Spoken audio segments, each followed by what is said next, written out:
ఎలాంటి ఫుడ్ మీరు ఇష్టపడతారండి? ఇది అనేది ఏం లేదండి, అంటే జనరల్గా న్యాచురల్గా జనాలు పెడతా ఉంటారు, తింటూ ఉంటాం. ప్రత్యేకంగా ఏం లేదు. ఎక్కువ అంటే గిరిజన సాంప్రదాయము మాది. ఎక్కువ ఈ చేపలలో కూడా ఎండబెట్టిన చేపలు అయితే ఇష్టపడతా. ఎండబెట్టిన రొయ్యలు, ఎండబెట్టిన చేపలు, మటన్ కూడా ఎండబెట్టింది అయితే కొంచెం ఇంట్రెస్ట్ అనిపిస్తుంది. తర్వాత ఎక్కువ మష్రూమ్స్ ఎక్కువ ఇష్టపడతాము. అడవులలో దొరుకుతాయి. ఈ సీజన్లో బాగానే తిన్నా నేను. ఊళ్ళలోకి వెళ్ళినప్పుడు లేకుంటే ఎవరైనా మా వాళ్ళు అక్క దొరికినాయి అంటే తీసుకొచ్చి ఇవ్వడం, అవి ఎక్కువ ఇష్టపడతాము. దాని టేస్ట్ కూడా డిఫరెంట్గా ఉంటుంది. గోంగూర ఇట్లాంటి కొంచెం నేచురల్ ఫుడ్కే ఇష్టపడతాం. ఎందుకంటే ఈ సిటీస్లలో వచ్చేది లేదా అట్లా కాకుండా కూరగాయలు కూడా ఇంటికాడ నుంచి తెప్పించుకోవడము, ఊళ్ళో దొరికేటి తెచ్చుకోవడము అట్లా. ఇప్పుడు మా క్యాంపస్లో కూడా మొత్తం ఎక్కువ కూరగాయలు పెట్టించుకున్నాము జనరల్గా. అది ఏదైనా గడకో గంజ ఎట్లా దొరికితే అంబలి. సినిమాలు చూస్తుంటారా? ఎంటర్టైన్మెంట్ అలాంటివి ఇష్టపడుతుంటారా? ఎక్కువ బయటికంటే ఎప్పుడైనా ఇక్కడ ఏదైనా మెంటల్ డిజార్డర్లు ఉన్నప్పుడు మనోళ్ళు పెడతా ఉంటారు. అది కూడా హైదరాబాద్కి వచ్చినప్పుడు ఏదైనా టైం దొరికితే ఇక్కడ కూర్చుంటాం కాబట్టి కామన్గా టీవీ సైడ్ పోతూ ఉంటుంది ఇక్కడనే. కానీ అక్కడ వరంగల్ ములుగులు అంత అవకాశం ఉండదు. పొద్దున్న తిరిగి వస్తాం. ఏదైనా టైం దొరికితే ఇంత రాసుకోవడమో చదువుకోవడమో మేజర్గా చేస్తూ ఉంటాం. న్యూస్ కూడా తక్కువనే, ఎందుకంటే మార్నింగ్ 6 నుంచే జనాలు స్టార్ట్ అవుతూ ఉంటారు. వాళ్ళని గంటలు నిలబెట్టడం నాకు ఇష్టం ఉండదు. 8 కల్లా కిందికి పబ్లిక్లోకి వెళ్తాము. ఒక్కోసారి 7కే స్టార్ట్ అవుతూ ఉంటాం బయటికి పోవాలంటే. కరోనా టైంలో అయితే 3 గంటలకు గుళ్ళు వేసిపోయిన సందర్భాలు ఉన్నాయి. టైమింగ్స్ని బట్టి, ఆ రోజు ఉండే షెడ్యూల్ని బట్టి ఈ టైం అని ఉండదు. మేజర్గా అయితే 8 వరకు నేను రెడీ అవుతూ ఉంటా, వెళ్ళిపోతుంటా. పేపర్ చూసుకోవడం, ఫస్ట్ లేవగానే కొద్దిగా యోగా చేసుకోవడము, లేదా సాయంత్రం టైంలో వాకింగ్ చేసుకుంటా.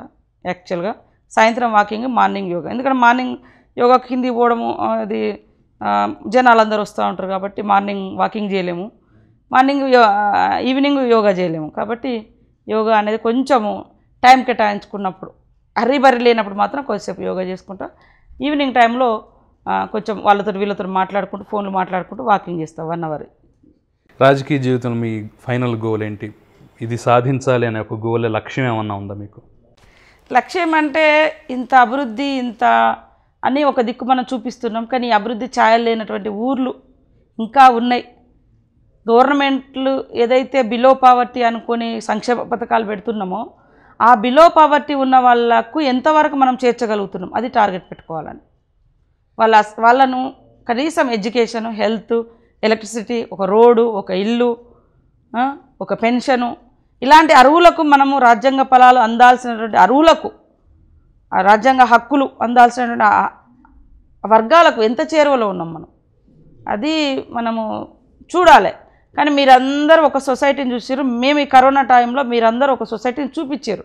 మేము ప్రత్యేకంగా దాని మీద కాన్సన్ట్రేషన్ చేయలేదు. కాకపోతే ఆకలి అనేటువంటి వాళ్ళ దగ్గరికి మేము పోయినప్పుడు అది మా లోకల్ మా పిల్లలు ఏదో మా సెల్లులలో తీసింది, అది వాట్సాప్లలో పెట్టుకుంటారు, అది అట్లా బయటకు వచ్చేసి ఆ సొసైటీని కూడా డెవలప్ చేయగలగాలి. అప్పుడు మనం ఏదైనా ఓకే, మనం ఇన్ని సంవత్సరాల స్వతంత్ర భారతంలో అన్ని వర్గాలు బాగున్నాయని చెప్పుకోగలుగుతాం. అది లేకుంటే నేను 1000 కోట్లు పెట్టి ఇంత పెద్ద బిల్డింగ్ కట్టినా, లేకుంటే ఈ ఫ్లైఓవర్ వేసినా, ఈ సచివాలయం కట్టినా, ఇవి చరిత్రలో చూపించుకోవడానికి కాదు, ప్రజెంట్ ఉన్నటువంటి ఆకలి తీర్చడానికి. నేను అదే మీ ద్వారా యాక్చువల్గా మొన్న మాట్లాడదాం అనుకున్నా, మాకు అవకాశం ఇవ్వలేదు.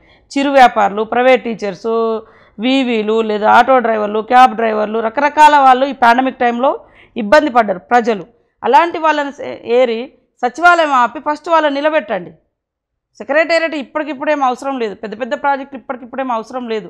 ఫస్ట్ ప్రజలు ఆకలితో మరణించకుండా వాళ్ళకు ఉపాధి చూపించాలి. వాళ్ళు ఈఎంఐలు, ఆఎంఐ, అవి ఇవి అని పెట్టి తెచ్చిర్రు, రెంట్ కట్టలేని పరిస్థితులు ఉన్నారు. ఈయన అంటాడు కరెంట్ ఇంటి అద్దెలు కట్టొద్దు అంటారు.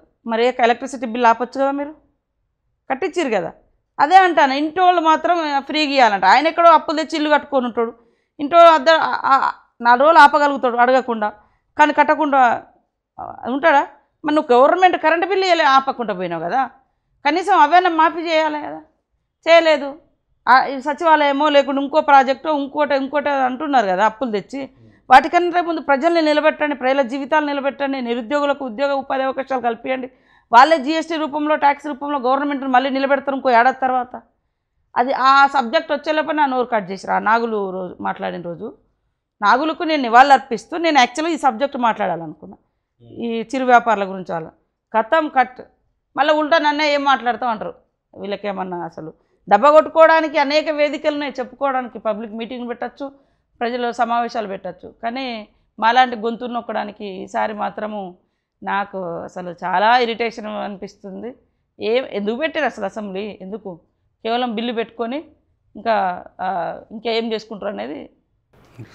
ఖచ్చితంగా మీ ఆశయం నెరవేరాలని కూడా మనస్ఫూర్తిగా కోరుకుంటున్నామండి. ఇంత బిజీ టైంలో కూడా మాకు సమయం ఇచ్చినందుకు మరొక్కసారి మీకు ధన్యవాదాలు తెలుపుకుంటున్నామండి. Thank you very much.